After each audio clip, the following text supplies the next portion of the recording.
Wonderful listeners, welcome again to your darling radio station 90.9. That is where we are operating in Living Radio 90.9. That's where we are today.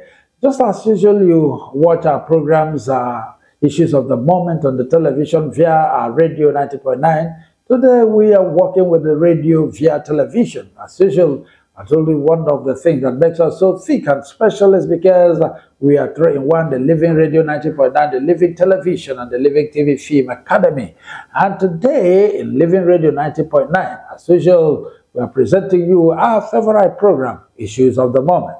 In today's Issues of the Moment, we'll be looking at the COP28 2023 delegates, and also the blame game as a seen in everywhere in almost all the governments once it's not the same political party system.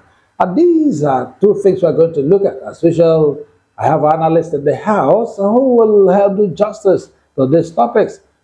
And in my left here, I have Comrade Nnamdi Lekwachi. Comrade Nnamdi Lekwachi is a historian. He is also a political affairs analyst and a public affairs analyst as well. He's also a televangelist. He's a man who loves dealing with death. I'm sure you love listening to him again today. Comrade, you're welcome to the program. Yeah, thank you for having me. It's a pleasure to be here. Thank you and welcome, listener. All right, today let us start with the blame game in Nigeria. Every government that comes on board will want to talk about what their predecessor had done, what he has done right, what he has not done right. And most often, they don't have a singular positive thing to say about the man who handed power over to them. Just like in Abia State, yesterday, the amiable governor, Dr. Alex Chioma-Otti, has said that he inherited empty government house. And then it has always been so since he came into power. Are we supposed to continue this way? To me, unfortunately, we are not having what we should be having. That is government being a continuum. You understand? One administration will come, even those who promise to continue where their party members had actually stopped, or where they actually would be handed over to them. They will actually be starting from where they have stopped. We'll always come to tell you one thing or the other. And it's become a refrain, it's become a leitmotif in our political balance, if you like. And I sometimes begin to worry about it. It's not just about empty government house for Governor Alex Otti. There was also a time we talked about how the past administration also carted away various things like material, like equipment and gadgets in government offices. And then we started hearing about a panel of inquiry. And we also heard about the attempt to stop this panel from prosecuting or from, as it were, indicting or even carrying out its work through a court injunction. The former governor tried to get, like I did say here, you know, when such a thing happened in River State, we heard about the perpetual court injunction from the court. In River State, telling the EFCC, ICPC, and other anti-graft agencies that they cannot try a man who was no longer covered by immunity. In other words, that injunction became immunity by other means. But what I want to say is that government, in fact, people, when they are campaigning, they should remember what they are saying. For example, someone like Alex Otti and then President Bola Ahmed Tinubu, when they were campaigning on their capability and then their competence to do the job. So when you are elected, yes, we know that there should be something left. But then at that moment, I think all these things were there in the public domain, all the numbers concerning debt profile, debt stock, unemployment, inflation, and them. All these things were there, including the number of out-of-school children. All these things were there. So when you come on board and you start telling us that you inherited an empty treasury, or maybe a battered economy, or an economy in a comatose, or like they said, a bankrupt economy, to me it points to the fact that you may not have come fully prepared as ought to be. You understand? Because all these things were put out there. And for example, in the case of Bola Ahmed Tinubu, I think why I always talk about it is that he never availed himself the opportunity to really apprehend some of these realities. One, he never participated in the campaign debate where some of these salient points were raised. You understand? Where those questions regarding inflation, regarding unemployment, regarding insecurity, regarding displacement, regarding out of school children, even power outage, you understand, energy crisis we are having. He never came to tell Nigerians, this is how I'm going to do it. And now he's been elected. There is no tangible blueprint or any tangible framework. And Nigerians will point to and say, this was what the president said he would be doing, or this is how he told us he would be tackling the problem. And that's it. I think we should take campaign and then campaigning seriously than we've been doing in this past. And then again, government is about business.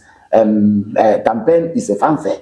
Campaign stops, the business of governance starts the moment you have been sworn in. So you must come fully prepared and braced to face whatever may be coming your way. The issue of empty government house, to me, has actually generated a lot of reactions and then concerns.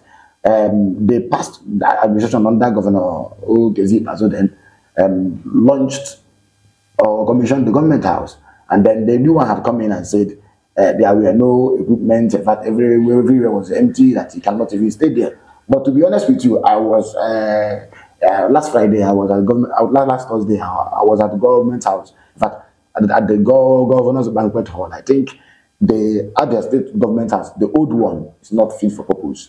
You understand? It's not fit for purpose. And then I do not think any government that actually said, no, we are not going to be staying here, we'll be erecting a new one. Is actually making a mistake. But then it depends on what facilities they put in place there. All right. Now, why do we talk about this blame game? If you're talking about blame game, if the outgoing governor is leaving and has handed over, he's not going with the allocations and the internal generated revenue. The moment he leaves, the allocations continue coming in. Yeah. And then the internal generated revenue will also be coming in. Yes. Then why blame them? Why not start from somewhere? Why not start from where? Since these monies are coming in, why this blame game? Yes, that was what I said. You see, any government that is desirous of delivering the goods or the dividends of democracy must not allow itself to be limited or to be caged by these blame games or trading of or horse trading or if you like blame hauling. You see, President Muhammadu Buhari came. He promised us change, promised us security provision, he promised us economic restoration and revamping. But when the business of governance, the realities therein dawned on him, he started blaming the past administration. He wasted 4 years blaming Goodluck Jonathan. Then the next year, the next tenure that was given to him, he wasted it gallivanting, doing next to nothing. And at the end of the day, Tinubu came. Tinubu said he will hit the ground running, that he understands the economic challenges, the difficulties, that difficult choices ought to be made. He came and he moved subsidy. At the same time, he floated the naira vis-a-vis the dollar. We all saw the impact that had on the economy. And then Tinubu started now saying recently that he inherited an economy in a comatose. Even governors like Soludo and then National Security Advisor were actually, they make themselves unofficial spokespersons of the president to even say that the president inherited a bad economy, that the president inherited economy in comatose, that the president inherited bankrupt economy. Then people are asking, who made the economy go battered? Who made the economy go bankrupt? So name them. If there are names, you name them, because we know all of what happened during President Muhammadu Buhari's regime. That the law for borrowing is that you do not borrow more than 15% of your more than 5% of your revenue. But the Ninth Assembly helped him up that figure to 15%, just to allow him to borrow more. Then the CBN went out of its ways. The ways and means advances. The laws there is simple. When you borrow, you pay back in the same borrowing year. But we saw that President Muhammadu Buhari borrowed and sought to securitize the ways and means. You understand? And then the Ninth Assembly also helped him achieve that. So you see, we're going to ask the question: who was the CBN governor then? Then who was the president then? And then who was the Minister of Finance? There are people we ought to be talking about. I don't want to begin to talk about things like Anchors Rivers project, where we lost over 1.2 trillion naira, or to talk about the feeding of school children, where you had the Minister of Humanitarian Affairs, Disaster Control, and the rest of them. So I think the fact remains that in Nigeria we have a lot of financial indiscipline, and it reflects on our budget. We have a lot of budget deficit. To implement our budget becomes problem because government believes in what? In West, and the West culture is actually manifesting everywhere, even in this, even at the subnational level, and then at the federal level. Don't forget also that a certain report indicted state government as wasting hundreds of millions, including the state government, as it were, on feeding, entertainment, and refreshment, and what have you. So I think in government, people should learn how to be circumspect, should learn how to plan with limited resources, should actually learn how to stay on the budgetary track than try to derail. In most cases, you see supplementary budget, you ask yourself, what is the provision for? You begin to see that it has no tangible thing to do with the economy than how to pay salaries and that. Then you are also taking loans. The loans you are and the advances you are taking from the World Bank, from the IMF, from the multilateral development banks, that's the MDBs, and then from other institutions and agencies, you are using to do palliative. You are using to do to purchase vehicles for members of the National Assembly, and then for your wife or for so that is not how to go about it. If government should actually learn how to cut its expenditure, you understand, or its cost, we will be talking about some of these things. And then again, any person campaigning must be appraised of the economic situation of ground. In fact, must be abreast, you understand, of the economic realities on ground. Not when you are elected. You begin to tell us you met empty treasury, or that the past administration had actually done this or done that. If Obasanjo had actually used that refrain, he wouldn't have secured the loan reprieve or pardon, the debt cancellation he was able to achieve, and then other notable achievements. All right. And then when you are talking about meeting with empty treasury and inheriting empty government house and stuff like that, and then I don't know if the incoming or the real, maybe the nascent administration of maybe this government, both that of the federal and the state, if they had expected that the outgoing government maybe wouldn't have paid salaries and keep those monies for them to come in and squander, while the thing, like you rightly said here, government is a continuum. Then why not continue from where they stopped? And I think whatever thing that can be done to stop this blame game is just out of hand, and you also misdirecting the people, the sensibility of the people. Yeah. By always, every time you're talking about the past government, you're talking about your predecessors and so on. Why not continue? Let the people see with their eyes what you are doing. What you're capable of doing. What you're capable of doing. Yes, I think it will take me back to President Bola Ahmed Tinubu and then to Governor Alex Otti. President Bola Ahmed Tinubu said he was removing subsidy, and that in the intervening period we begin to see it reflect on the economy. Up until now, we've not seen anything. In fact, it was only on June or July that they told us that they had been able to save 1 trillion naira. Today, we are at the trillions, so we are not seeing those things again. Even as we speak now, there is a new monetary policy in place now. In fact, they are trying now to mop up the naira, and we are seeing that we will be facing cash crunch again, just like so. What then? Why are you then prosecuting Emefiele when you had that, when you will be towing the same path? So to me, I think government, what actually causes this is one thing, and then okay, other factors could account for it. But now see, government do not want to study their predecessors and know the positives they can take from them. Exactly. It is simple. You understand? If you have a predecessor who had been paying salaries, or who had been trying to fix infrastructure but have not been paying salaries, see that government trying to derail and say this man did not. You want to focus only on the negatives. I think there must be something tangible, you understand, to say this is what we are taking from this government. Even for example, somebody like Governor Okezie, when he was there, though I have not given him the thumbs up for infrastructure or for anything, we saw how he was able to maintain relative peace here. That in the southeast we had relative peace. Even though that some persons were even approaching me saying, but I know the state is the home state of Nnamdi Kanu. Why is it that?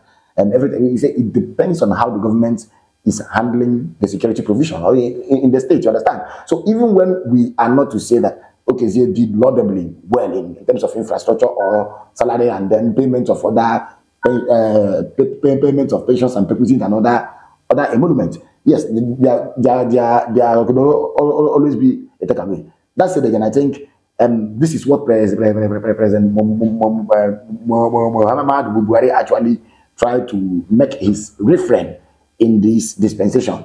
Remember that Obasanjo did not waste time blaming the military. You understand? Obasanjo did not waste time blaming the military. He went about his economic reforms and fiscal policy and the non-monetary policy reforms, and we also the dividends. He even co-opted. In fact, he brought back experts, those who were with World Bank and the rest of them. We saw how they were able to reposition Nigeria. The economy was actually doing well. So I think the problem is that leaders often are not visionary. They have no tangible, feasible agenda than to just be in government. And that is the problem we are having. Yes, I think I want to agree with you there too, because it is only a bad workman that quarrels with his tools. And having said that again, you know, recently, even shortly before Tinubu was sworn in, you remember he said he's going to start from where Buhari stopped. Yes. And then every other person is wondering why the blame. Why the blame? Why telling the world, just like Soludo said, that inherited, you know, empty purse or something like that. And then why? This is, you know, it's like you had taken your time understudy this man who you're going to take over from. Because if you look at both the swearing in, and it looks as if the thing had been planned. And also when he told Nigerians that it is a storm, and it ended up being his storm. Yes. And now, then, coming back to cry, is it supposed to be that way? It's not supposed to be that way for someone who said it was his storm. And then for someone who said he was using the 3 C's, I call them 3 C's. He said character, competence, and capacity. He was using those 3 C's. He said he possesses these qualities and then should be allowed to do the turn. And then the Emilokon concept, or the outburst, the emotional outburst, was just when he perceived that there was a scheme within the presidency to use even MFLA and the likes to outflank and then outmaneuver him, stop him from clenching the APC. Yes, remember, I told people that if Tinubu is desirous of fighting corruption, Buhari should be answering question. Hadi Sirika should be answering question. The former Minister of Humanitarian Affairs and Disaster Control should be answering question. The budget from the finance minister then they all should be answering question. Not only MFLA, but what I understood this whole thing as what I understood them as is that it is just a cabal war, continuation of cabal war that began under Buhari. Don't forget that even under Buhari there was an attempt to arrest MFLA when he traveled abroad, and he came back. They said they were trying to use DSS to arrest him. Then we were told that Loke Erabo, then Chief of Defense Staff, you used to be his good friend. He actually foiled that attempt. Now MFLA is now wingless, unprotected. So he's been taken in. So I do not think, and if you look at the allegations being preferred against him, they have nothing to do with corruption, except this latest one. One was that he was sponsoring terrorism. Later, it was not proven. They said he was in possession of illegal firearms. He owned the bento. He owned this. He owned that. And then immaterial things until this one about procurement came. About procurement of vehicle. The same vehicle President Tinubu is spending billions to procure for the wife and for himself and for members of the National Assembly. I am not saying that it could not amount to corruption, but I'm saying that the reason why they should be prosecuting MFLA is not why they are prosecuting him. I will give you one example. MFLA, while sitting as the CBN governor, did not transmit financial reports to the National Assembly against the CBN Act of 2007, which says he must transmit financial reports. In fact, he must make financial disclosure to the National Assembly and to the president. For 8 years, he never did that. Then again, why are the CBN governor? Why is he sitting as the CBN governor? MFLA borrowed $7.5 billion from Goldman Sachs and JP Morgan. You understand? $7.5 billion. And he used our foreign reserves to securitize that loan. And it's very, very criminal. Why are they not trying him? Maybe because if they try him on this ground, hence we roll. And now you want to tell me you are trying him because he has procured vehicles and then enriching a staff of the CBN, whom you're not even trying alongside with it. Yes. So to me, I don't understand all those things. So it simply means that this administration, yes, why we know that Nigeria is actually falling on hard times or is in a difficult place in terms of the economy. This administration may not even have the elixir to turn things around or to navigate us through. And I want to say it this way. See, Governor Alex Otti should also minimize how he also blames the past administration. Yes, I blame the past administration for not doing well in terms of infrastructure, and then, but then governance has not stopped. Government is a continuum. Now you've stayed 8 months or 7 months or even 6 months.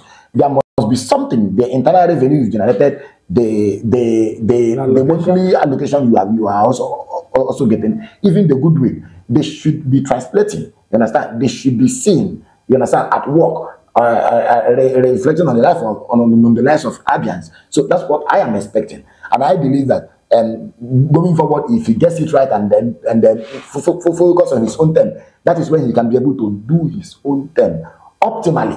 You understand? You cannot perform a certain task by looking at a certain direction.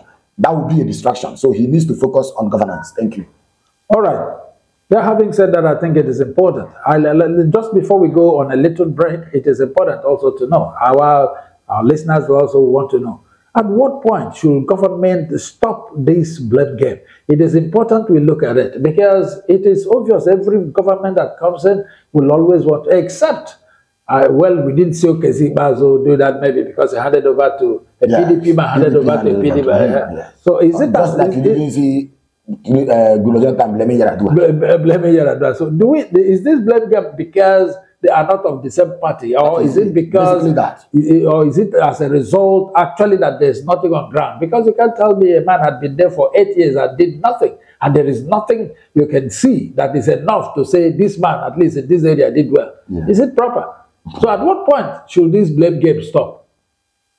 Yes, I think at the point it should stop is when you are sworn in. If you are desirous to work, the blame game should not even be there in the first place. The only thing you need to make Nigerians know is open the books. You understand? Let them know that there is nothing in the treasury. It stops there. Then if you have the political willpower, yes, you begin to prosecute those found guilty, because everything about government spending is appropriation. The law is clear. You do not, even the governor has a withdrawal limit. The law is there. You don't go aside what the law is saying.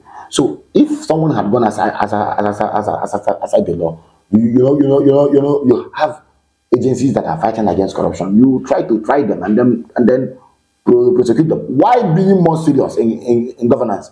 You don't go halfway and start telling us that you met empty treasury, or that you met empty government house, or that those things we know are there, and there are inventories too. You don't just move into a government. There must be inventories of what and what are there, understand, or what and what we are there when we were moving in. But I think that's by the way. I think a government that wants to work will not dwell much on the past. Like I did mention Obasanjo, but I think why the reason for this is simply because one, I can give you only 2 reasons. One is when another party is succeeding another party, the blame game is heightened. For example, Buhari taking over from Goodluck Jonathan, the blame game heightened. Then Otti taking over from the PDP, you see that the blame game is also heightening.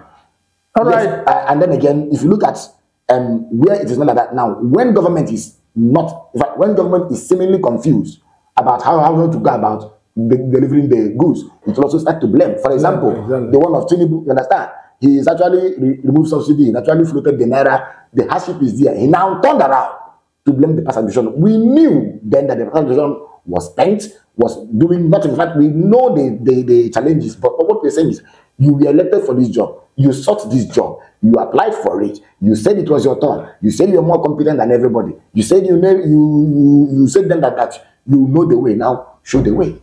All right, our wonderful listeners, we're going to go on a very short break. It is important to note that this blame game must stop. Government is continuing, and the moment you come into power, look at the things that are not properly done and begin to put them right, and that is what makes you, that is why you've applied for it, especially for the likes of our Governor Alex Otti, who had fought this battle for this number of years and finally won. So I think what the people are expecting is result and not game blame. And whatever happened in the state, most of us, we've seen it, we know it. So right now, let us also be on the mirror that sees you at the mirror with which you speak and tell the world, yes, this man is doing his best. Not telling us what happened and what they did, and we can't continue on this blame game. The same thing goes to the president, Tinubu, telling us you inherited, when you openly told us that you are going to start from where Mr. President stopped. That means that you know everything about the past administration and the government, and you were following it bit by bit. Having said that, we're going to go on a short break. When we come back, our phone line will be open, and so that you make your contributions or maybe ask questions. We'll be back shortly. Don't go away.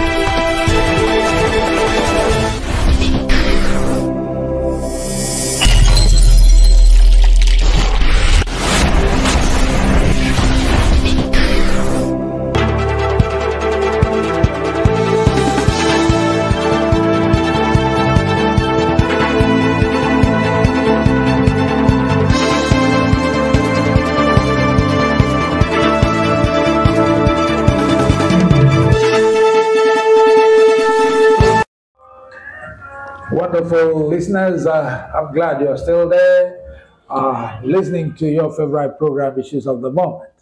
Today's Issues of the Moment, we've dealt with the one part of it, and the second one now, we are moving in, is the season's travel of our President Ahmed Tinubu, and also the COP 2023 delegate size. These are what we'll be looking at right now.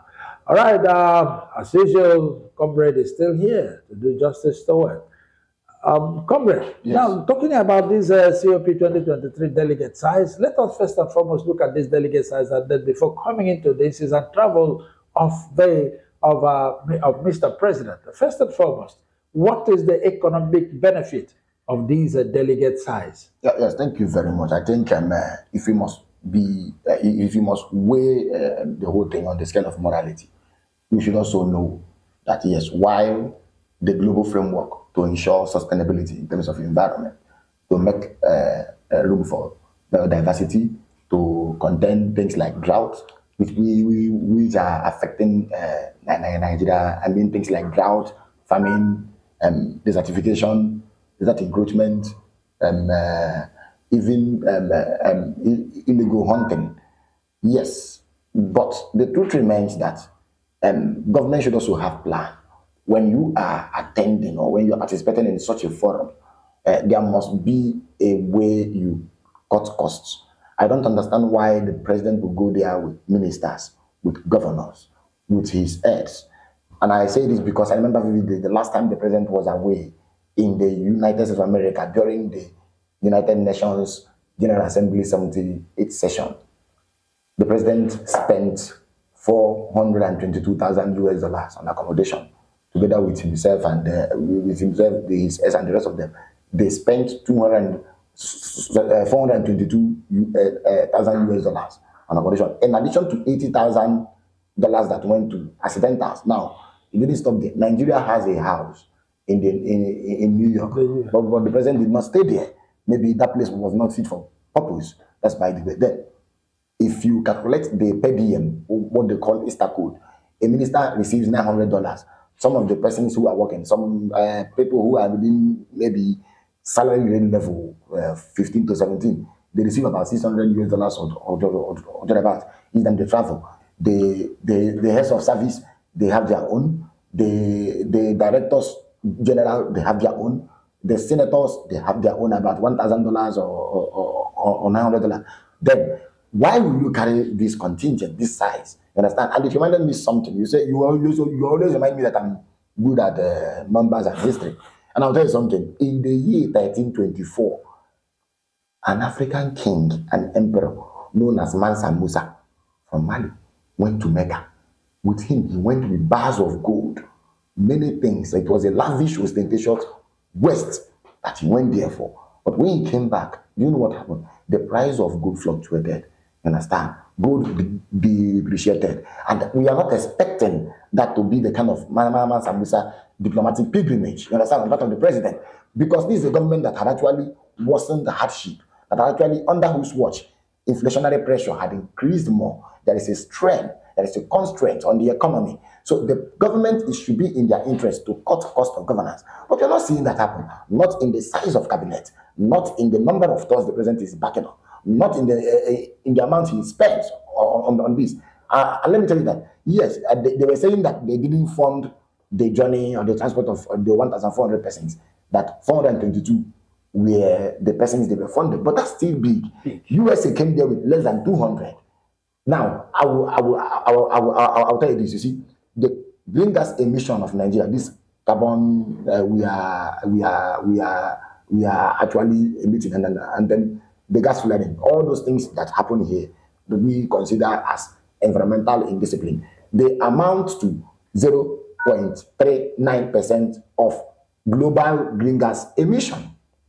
America, who went there with a lesser number of contingent or lesser size of the delegation, contributes 12% of greenhouse gas emission. China contributes 32.8% of greenhouse gas emission. Canada contributes 1.5% of greenhouse gas emission. Britain contributes about 3%. EU, 24 to 27 countries contribute about 7%. That's what I'm saying now. Now, Iran contributes about 1.7% of their part. So, why would Nigeria carry delegates bigger than the size of the ones these countries came with, and the taxpayers' risk? So, whether the presidency likes, let them, because I was reading the reaction from the presidency telling us Nigeria has extractive economy. You don't have extractive economy, for crying out loud, than other economies there. You have to cut costs. It is imperative. It is important. We actually learn how to be frugal and lean in terms of our spending, especially these overseas stores. So the president has to be careful, and then there has to be, because I remember vividly when he came newly, before he went to the UN the General Assembly session, he mandated the Ministry of Foreign Affairs to make sure that nobody who had no business on the list made it there. But we are now seeing a different thing entirely, including the report that the song was there. The song we are told was there. And some persons who know nothing about environment, who are not going to contribute to any significant thing in terms of the dialogue, discussion, convention, and all the frameworks that they come up there from. They were there, including celebrities who know next nothing about environment. And it should be about the real actors, environmental activists, climate justice advocates, being there to talk about how to do what. You talk about renewable energy, climate smart technology for agricultural productivity, and the rest of them. Not all this is we are doing. Now listen, the thing is that the people, some persons, in fact, if you have been on the platforms, it turned to a thing of caricature, and Nigeria must not let this to be happening every time our president is moving out. I don't understand this reckless consumption tradition here, that the president is going out, everybody will be there, including governors, including ministers, including, not that there should not be ministers, but when you have Minister of Foreign Affairs and then maybe the Minister of Environment, that should be enough than all these sites we are even talking about, like the parade and the exhibition of Mansa Musa in the 14th century. So we all have to be careful. We should behave and let the countries that are lending money to us know that this is a country in their need, or whose economy is in their stretch. Not when you borrow from China, you borrow from USA, you borrow from Saudi Arabia, you borrow from all these countries, then you go to parade a bigger delegation than their own. They will not also be laughing at you. So to me, I think no matter how we are trying to water it down, how we are trying to paint it, it doesn't make sense. Because these persons, apart from the president who is going with the presidential and aircraft in the presidential fleet, all these persons will be they will be going in most cases using international flights. Who is going to charter it? It is still the government that will still pay in foreign currency at a time like this.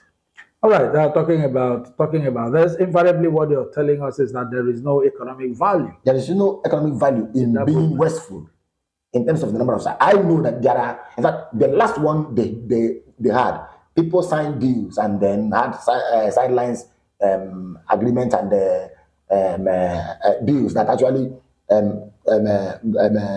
worth about $150 billion. Fine, but the president must also understand this, and we are not laymen here. You see, if you're talking about for foreign investors, there are indices, there are modalities. In fact, there are things that attract these foreign investors. One, there must be security. Sorry. Please, the phone lines are now open. You can now call us on 09168284994. 09168284994. Call us and then tell us your name, where you're calling us from, and then your take on what we are discussing, either a question or contribution. Thank you. Go ahead, comrade. So I think, yes, there are benefits to that I can agree to this engagement. But you also have to look at the toll it will take on your economy. Now, during the campaign, the president made a particular speech that left people wondering, say, okay, this may be his own kind of understanding or approach to climate issues or the climate framework global concern.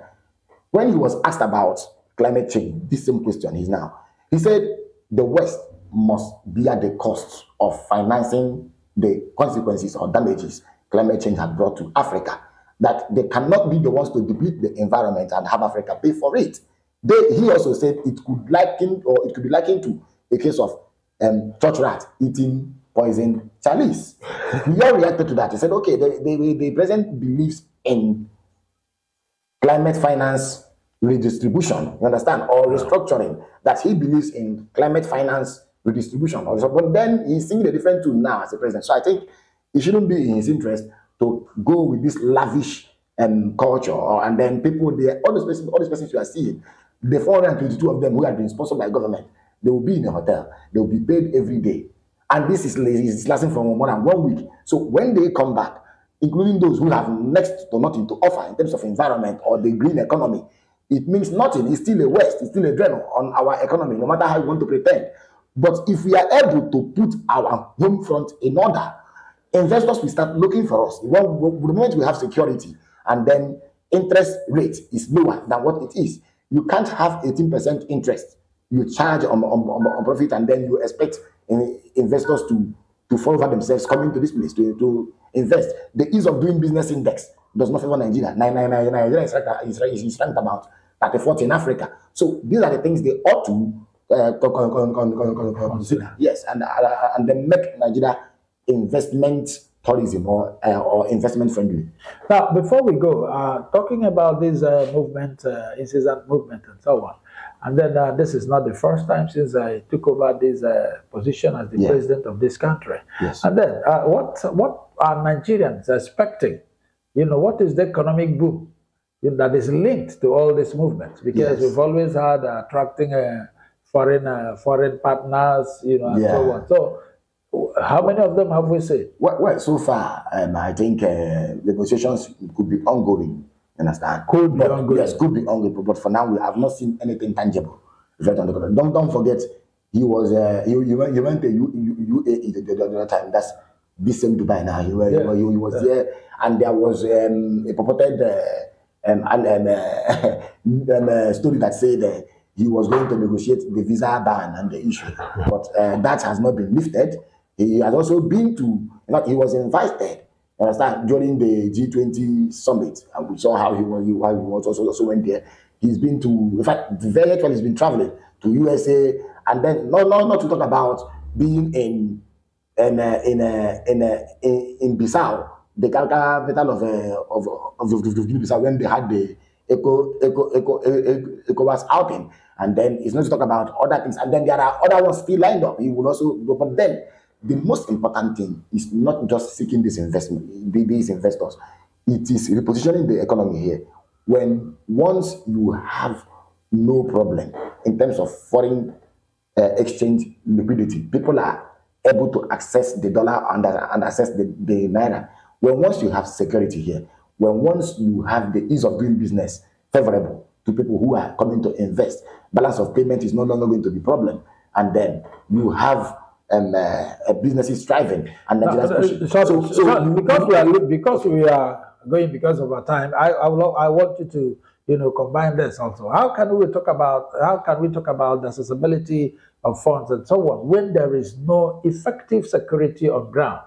Now, if you look at what has been happening even in the north, even as we speak today, the Fulani herdsmen, the what do you call them? They are all there. Yeah. And yesterday, Sunday Igboho also warned the Fulani herdsmen that the president is not ready to accept, those their gimmicks and pranks, just like Buhari did. And that with this level of insecurity on ground, how can we accept international partners?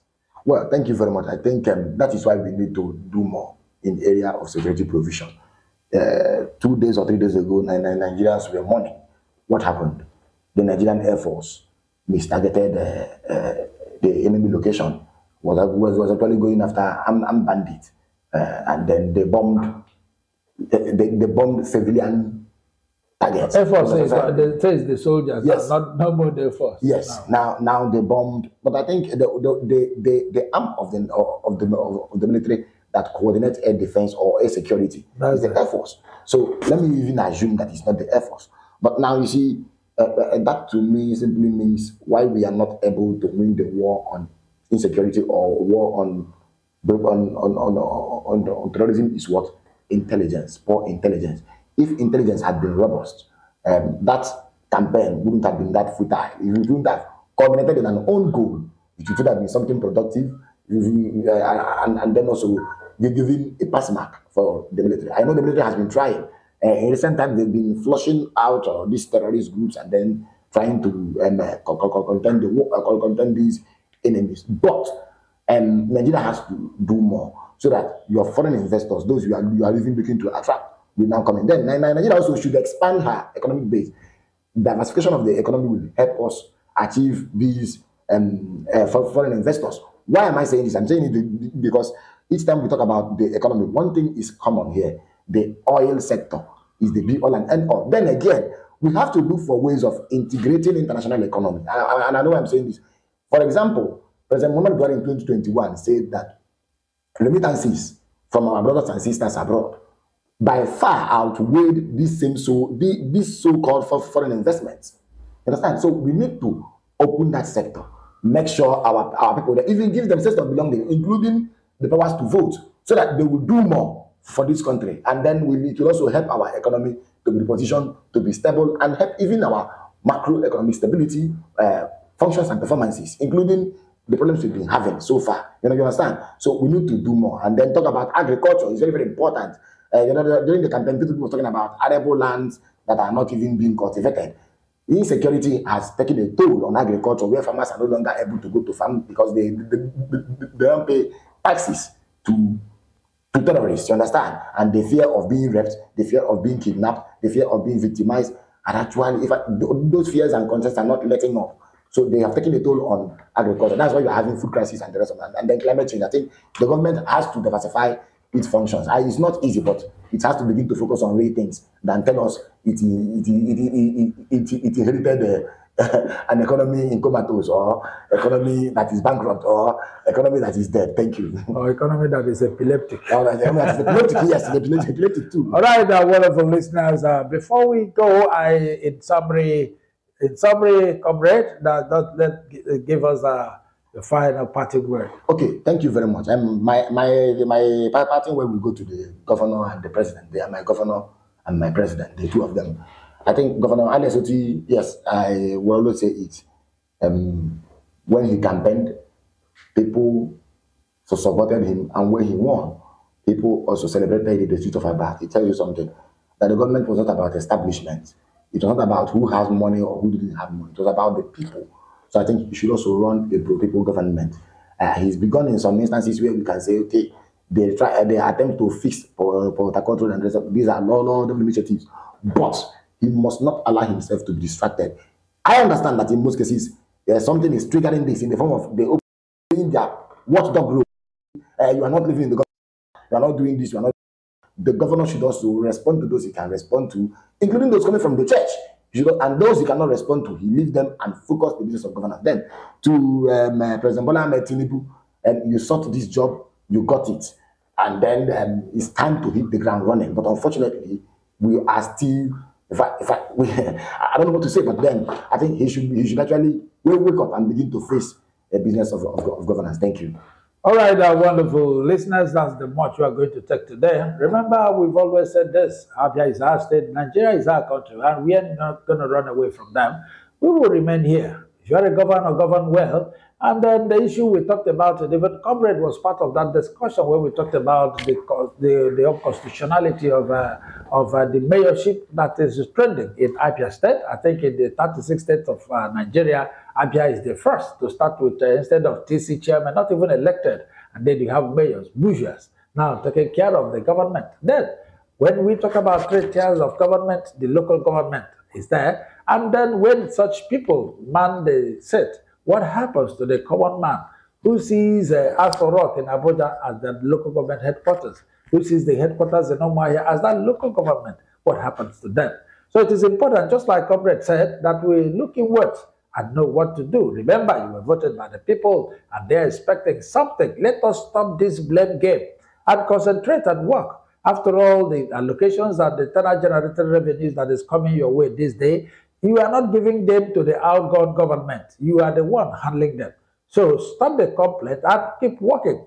Our dear President Tinubu, you also told us you are going to start from where your predecessor stopped. So there is no need telling us whether you inherited an empty post or not. Keep the ground what?